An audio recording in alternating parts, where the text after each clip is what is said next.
Pirham, mari kita sama-sama berdoa sebelum mulai dengarkan uraian hamba Tuhan agar firman-Nya yang akan kita dengarkan cepat bekerja dan berkuasa. Dan bila berkehendak, Dia dapat membuat firman-Nya seperti api. Wah, kalau ada api kan jadi hangus. Pasti beda karena firman yang suci itu bekerja secara tepat dan berkuasa. Hari ini yang Bella baca adalah Yesus merasakan ada kuasa keluar dari dirinya. Apakah ini berarti bahwa Yesus merasakan tenaga atau kuasanya berkurang? Atau mungkin timbul rasa kesal karena dihina di depan umum? Pasti bukan, karena Yesus selalu merasa senang pada jiwanya setiap kali dia berbuat baik. Bahkan dengan lembut, Yesus bertanya, "Siapa yang menjamah jubahku?" Kalau begitu, Yesus pasti bukan sekedar bertanya. Yuk kita perhatikan secara cermat. Shalom anak-anak semuanya, senang sekali hari ini kita diberikan kesempatan kembali untuk belajar firman Tuhan. Ayo kita berdoa mohon pertolongan Tuhan. Bapa dalam sorga, terima kasih untuk anugerah-Mu hari ini yang memberikan kesempatan kepada kami untuk belajar kebenaran firman-Mu. Kami mohon Tuhan sendiri yang terus berbicara melalui firman-Mu ini, supaya kami semakin hari boleh semakin bertumbuh di dalam kebenaran firman-Mu yang mengantarkan kami untuk semakin teguh di dalam iman kami kepadamu, khususnya ketika kami berjalan dalam dunia yang penuh dengan kejahatan ini. Sehingga kami boleh menjadi anak-anak Tuhan yang menjadi garam dan terang di tengah dunia yang jahat dan gelap ini. Tolong juga hamba-Mu yang akan menyampaikannya, supaya apa yang kami kerjakan, sungguh setiap kata demi kata dituntun oleh Roh Kudus. Dalam nama Tuhan Yesus kami berdoa. Amin. Anak-anak yang dikasihi Tuhan, ketika wanita atau perempuan itu mengalami kesembuhan setelah menyentuh jubah daripada Tuhan Yesus, maka Tuhan Yesus saat itu berhenti sejenak dan menoleh ke belakang atau berpaling kepada banyak orang yang mengikutinya. Maka Yesus bertanya, "Siapakah yang telah menjamah jubahku?" Maka tak ada satu orang pun yang memberikan jawaban kepada Yesus Kristus karena mereka memang tidak tahu siapa yang menjamah jubah Yesus.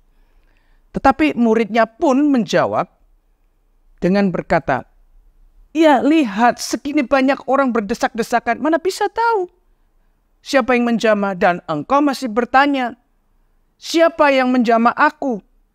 Yesus Kristus tidak banyak berdebat dengan murid-muridnya, tetapi Yesus Kristus memandang ke sekeliling di mana dia berdiri dan ingin tahu siapa sebenarnya yang menjamah jubahnya. Yesus Kristus ingin bahwa orang itu tampil dan mengakui perbuatannya.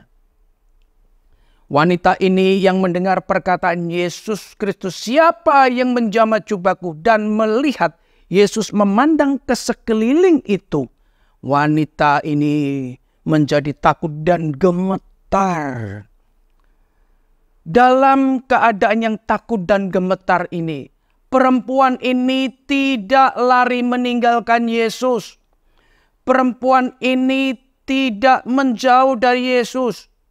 Tetapi perempuan ini di dalam takut dan gemetarnya, dia lari mendekat dan tersungkur di depan Yesus Kristus. Dia mengatakan semuanya dengan tulus dan penuh kejujuran apa yang telah diperbuatnya dan apa yang telah dialaminya.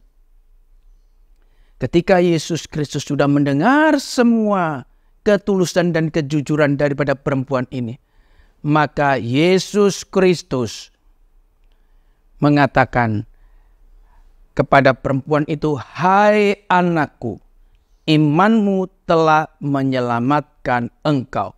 Imanmu telah menyembuhkan engkau." Anak-anak yang dikasihi Tuhan, jadi waktu Yesus Kristus berdiri tadi itu bukan tanpa maksud. Tetapi Yesus Kristus ingin menyatakan kepada perempuan itu bahwa dirinya perlu mengenal secara pribadi kepada Tuhan Yesus Kristus, dan dia pun harus mengenal dirinya sendiri. Waktu itu Yesus mengatakan, "Hai anakku."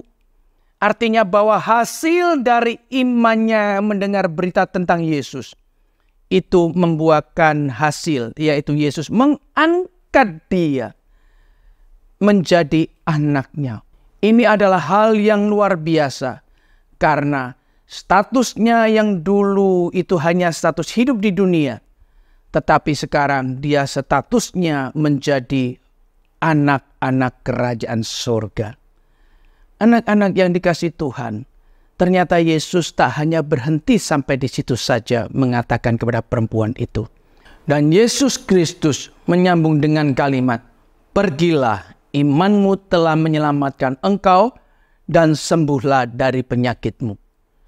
Ada terjemahan lain mengatakan, "Pergilah dengan damai, dan jadilah sembuh sempurna atau sehat sempurna dari penyakitmu."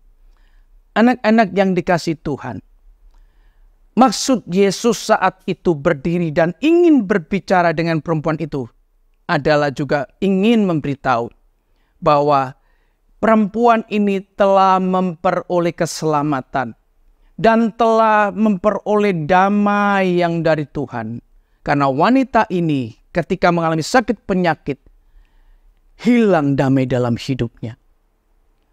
Yesus Kristus memberikan lebih dari apa yang diharapkan oleh wanita tersebut atau perempuan tersebut. Perempuan itu hanya mengharapkan sembuh dari sakit fisiknya. Tetapi Yesus Kristus ingin perempuan ini tahu bahwa dia berstatus sebagai anak-anak Allah atau anak kerajaan surga atau warga kerajaan surga. Dan dia juga memperoleh damai daripada Allah sendiri. Dan dia memperoleh kesembuhan yang sempurna. Artinya maut tidak lagi bisa menguasai hidupnya. Anak-anak yang dikasihi Tuhan, kita sangat bersyukur bahwa perempuan ini tidak hanya mengalami kesembuhan secara fisik yang bisa dikerjakan oleh dokter, tetapi dia memperoleh kesembuhan secara rohani yang hanya bisa dikerjakan oleh Yesus, anak Allah yang hidup.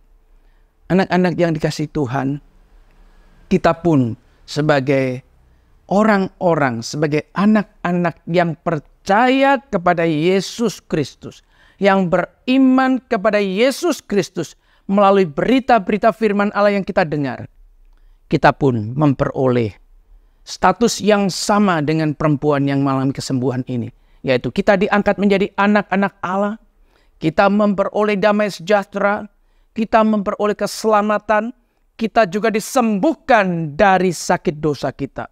Sungguh bahagia bukan? Itu sebabnya, hai anak-anak yang dikasihi Tuhan, jangan sia-siakan waktu yang Tuhan berikan kepadamu untuk terus boleh beriman hanya kepada Yesus Kristus. Karena di luar Yesus Kristus tidak ada damai sejahtera yang asli. Tidak ada keselamatan bisa bertemu dengan Bapa di surga. Tidak ada kesembuhan dari sakit dosa. Sungguh alangkah indahnya ketika engkau tetap bisa percaya kepada Yesus Kristus. Juga saya bisa tetap percaya kepada Tuhan Yesus Kristus. Itu adalah hal yang begitu indah. Mari kita sama-sama tundukkan kepala dan kita berdoa. Bapa di dalam surga, kami sungguh bersyukur dan berterima kasih. Kalau Tuhan pernah memberikan kesembuhan secara sakit fisik pada perempuan itu. Dan Tuhan memberikan lebih daripada itu juga, yaitu mendapatkan damai sejahtera, keselamatan, dan kesembuhan dari sakit dosa. Maka kami pun sebagai anak-anak Tuhan yang hidup dalam zaman ini, ketika kami beriman dengan sungguh-sungguh kepada Yesus Kristus, kami diberikan kesempatan untuk mengalami damai sejahtera yang Tuhan berikan dalam hati kami, keselamatan kekal yang telah dikerjakan di dalam Yesus Kristus, dan penebusan Kristus yang menyembuhkan kami dari sakit dosa kami. Terima kasih untuk firman-Mu hari ini. Dalam nama Tuhan Yesus kami berdoa. Amin.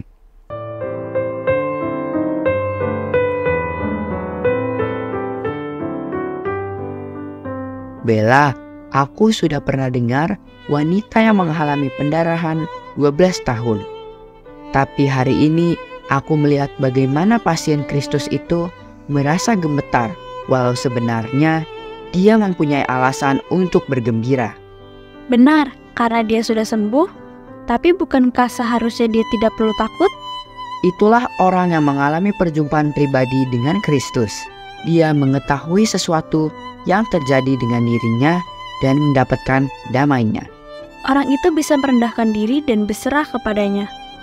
Dan ajaibnya lagi, kini wanita itu tidak malu untuk mengatakan kepada orang lain mengenai hal-hal tersembunyi yang terjadi antara Kristus dan jiwanya.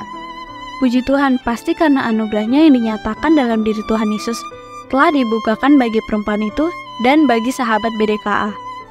Dengan gentar, kita lanjutkan membaca Markus 5 ayat 35 sampai 43. Soli Deo Gloria.